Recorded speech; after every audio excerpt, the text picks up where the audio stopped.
Praise the Lord. இன்றைக்கான வசனம், நீ அங்கே ராஜாவோடே பேசிக் கொண்டிருக்கையில் நானும் உனக்கு பின்வந்து உன் வார்த்தைகளை உறுதிப்படுத்துவேன் என்றான். இதை யார் சொல்றதுன்னா, நாத்தான்வேல் தீர்க்கதரிசி பத்சேபாள் இடத்துல சொல்றாரு.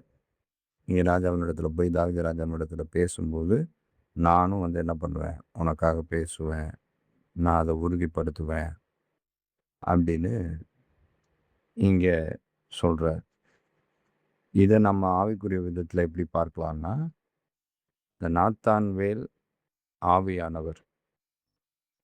நம்ம ஒரு விஷயத்த ராஜாவினிடத்துல பேசுறோம் அப்படிங்கும்போது, தேவனிடத்துல விண்ணப்பம் பண்றோங்கும்போது, அவர் வாக்குக்கடங்கா பெருமூச்சுகளோடு நமக்காக விண்ணப்பம் செய்கிறார் ஆவியானவர். ஆனா என்ன பண்ணணும், பள்ளி அறைக்குள்ள போகணும், ஆண்டவர் சமூகத்துக்கு போகணும். அடுத்த வசனம் பார்த்தீங்கன்னா அப்படிதான் இருக்கும். பத்சேபாள் பள்ளி அறைக்குள்ள போகும்போது ராஜா இருந்தாரு, வயதானவராக இருந்தாருன்னெலாம் நம்ம பார்க்கலாம். அப்போ பள்ளி அறைக்குள்ள போகணும். நான் சொல்றது எல்லாமே ஆவிக்குரிய விதத்தில் சொல்லிட்டு இருக்கேன். பள்ளி அறைங்கும்போது நீங்க வேற ஏதாவது கற்பனை பண்ணிக்காதீங்க. புரிகிற மாதிரி சொல்லணும்னா, தேவன் இருக்கிற இடத்துக்கு, தேவன் வாசம் பண்ணுகிற இடத்துக்கு போகணும். அவரிடத்துல போகணும். போகணும்னா என்ன, நெருங்கணும். எவ்வளவு நெருங்கணுமோ அவ்வளோ நெருங்கணும். நான் அவரை விட்டு தூரமா இருந்துக்கிட்டு நான் போய் விண்ணப்பம் பண்ணா எப்படி அந்த விண்ணப்பம் கேட்கப்படும்? ஒரு நாளும் கேட்கப்படாது. அப்போ அந்த விண்ணப்பம் கேட்கப்படணும்னா நான் எந்த அளவு நெருங்கணுமோ அந்த அளவு நெருங்கணும். ஆனா நீ என்ன விண்ணப்பம் பண்ண போற, அதை நான் உறுதி செய்வேன். அதுக்கு தான் ஆவியானவர் வேணும். ஆவியானவர் அதை தான் சொல்றாரு. நீ என்ன விண்ணப்பம் பண்ண போற, என்ன வேண்டுதல் செய்ய போற, என்ன ஜெபிக்க போற, என்ன கேட்க போறியோ அதை நான் உறுதிப்படுத்துவேன். நான் இருந்து உறுதிப்படுத்துவேன். எது சரியானது, எது தேவனுக்கு ஏற்புடையதுங்கிறத நான் உறுதிப்படுத்துவேன் அப்படின்னு இங்க ஆவியானவர் சொல்றார். நாத்தான்வேல் தான் இங்க ஆவியானவர். ஒருவன் எந்த அக்கிரமத்தையாவது எந்த பாவத்தையாவது செய்தான் என்று சொல்லப்பட்டால் ஒரே சாட்சியினால் நியாயந்தீர்க்கக்கூடாது. 2-3 சாட்சிகளுடைய வாக்கினாலே காரியம் நிலைவரப்பட வேண்டும். இங்க புரியுதா என்னன்னு? அதாவது ஒருத்தரால் மட்டும் ஒரு விஷயம் அங்க ஃபுல்ஃபில் ஆகாது. 2-3 பேர் தேவை. அப்படியே அந்த வசனத்துக்கு போங்க. எங்கே 2 பேராவது 3 பேராவது என் நாமத்தினாலே கூடுகிறார்களோ அவர்கள் நடுவில் நான் வாசமா இருக்கிறேன். அப்போ 2-3 பேர் தேவை. அட்லீஸ்ட் 2 பேராவது தேவை. அதுதான் நாமும் ஆவியானவரும், நமக்குள் இருக்கிற ஆவியானவரும். அப்ப நமக்குள் இருக்கிற ஆவியானவர் கிரியை செய்யும்போது அது கண்டிப்பா நிறைவேறும். ஒரு நாளும் தடை வராது. ஏன்னா ஆவியானவர் இருந்து கிரியை செய்கிறார். நானும் ஆவியானவருமாய் சேர்ந்து கிரியை செய்கிறோம். அப்போ தேவ சித்தத்துக்கு ஏற்புடையது தான் கண்டிப்பாக செய்வோம்.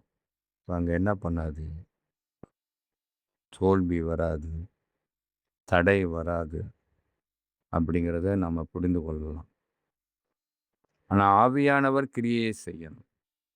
நமக்குள்ள இருக்கிற ஆவியானவர் கிரியை செய்யணும். முதல்ல நமக்குள்ள ஆவியானவர் இருக்கிறாராங்கிறத நம்ம முதல்ல அறிந்து கொள்ளணும்.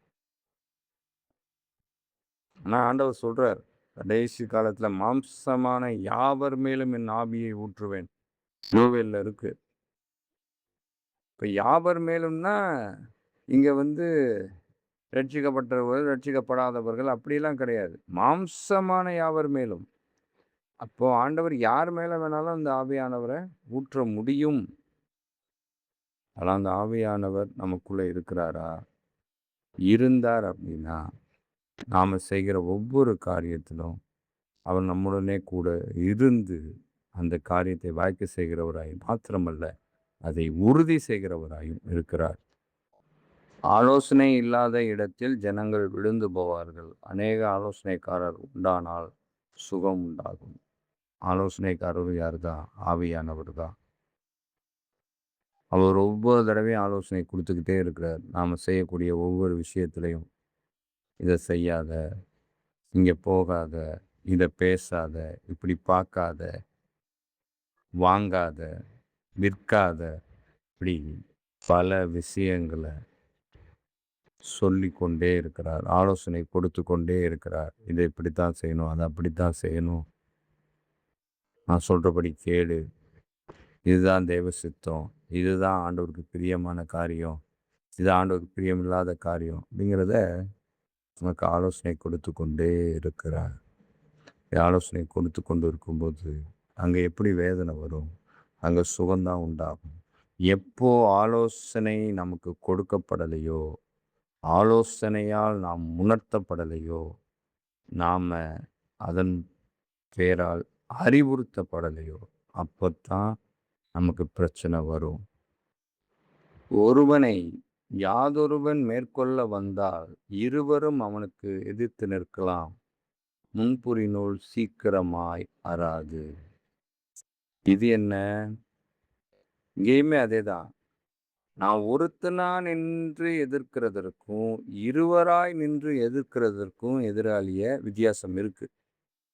உடனே எதிராளின்னா, நீங்க மாம்சமா யோசிக்காதீங்க. சாத்தான், பிசாசு, பிசாசின் கிரியைகள். வசனம் இருக்குல்ல எபேசியர்ல, மாம்சத்தோடும் இரத்தத்தோடும் உங்களுக்கு போராட்டம் இல்ல. எல்லாமே நமக்கு பிசாசோட தான் போராட்டம் இருக்கு. அந்த பிசாசானவன் தான் மாம்சமானவருக்குள்ள புகுந்து அவன் கிரியை செய்கிறான். மற்றபடி நமக்கு எதிரே இருக்கிறவங்க எதிராளிகள், நமக்கு எதிரே இருக்கிற மனிதர்கள் அல்ல. அவர்களுக்குள் கிரியை செய்கிற பிசாசானவன். அவனை எதிர்த்து நிற்கணும்னா, நான் மட்டும் மாம்சத்துல நின்னா ஒரு நாளும் எதிர்த்து நிற்க முடியாது. அப்ப எனக்கு ஆவியானவருடைய பலன் வேணும். ஆவியானவர் என் கூட இருந்து 2 பேருமா சேர்ந்து எதிர்த்து நிற்கும்போது, அது ஒரு நாளும் என்ன பண்ணாது, நம்மள மேற்கொள்ள முடியாது. ஏன்னா, அந்த இணைப்பு ஒரு நாளும் துண்டிக்கப்பட்டு போகாது. அப்படி பலம் வாய்ந்ததா இருக்கும். அந்த கட்டப்பட்ட கயிறு அவ்வளவு பலம் வாய்ந்ததா இருக்கும். யாராலும் ஈஸியா துண்டிக்க முடியாது. சாத்தானால ஈஸியா துண்டிக்க முடியாது. சாத்தானால ஈஸியா நம்மள தொட முடியாது, மேற்கொள்ள முடியாது. அதுதான். ஒட்டுமொத்தமா இந்த வசனம் சொல்றது என்னன்னா, ஆவியானவர் நம்ம கூட இருக்கிறார். ஆனா, அவர நாம கண்டுபிடிக்கணும். அவர் சொல்லுகிற ஆலோசனைகள நாம கேட்கணும். அப்புறம் தேவ சமூகத்துக்கு ஆவியானவருடைய துணை வேண்டும். ஆவியானவர் தான் நமக்கு சொல்லுவார். எப்படி ஜெபிக்கணும்? எப்படி ஆராதிக்கணும்? எப்படி வேதத்தை தியானிக்கணும்? எப்படி ஆண்டவருடைய வார்த்தைகளை கேட்கணும்? எப்படி கிரியைகளை செய்யணும்? எல்லாவற்றையும் ஆண்டவர் ஆவியானவராய் இருந்து நமக்கு வழிநடத்துகிறவராய் இருக்கிறார். அதே நேரத்தில நம்முடைய எதிராளியான சாத்தான மேற்கொள்கிறதற்கும் ஆவியானவர் கூட இருந்து, துணையாய் இருந்து, நம்மை கோட்டையும் மரணமாய் இருந்து பாதுகாக்கிறவராய் இருக்கிறார். அப்போ நாம செய்ய வேண்டியது ஆவியானவரை கண்டுபிடிக்க வேண்டும்.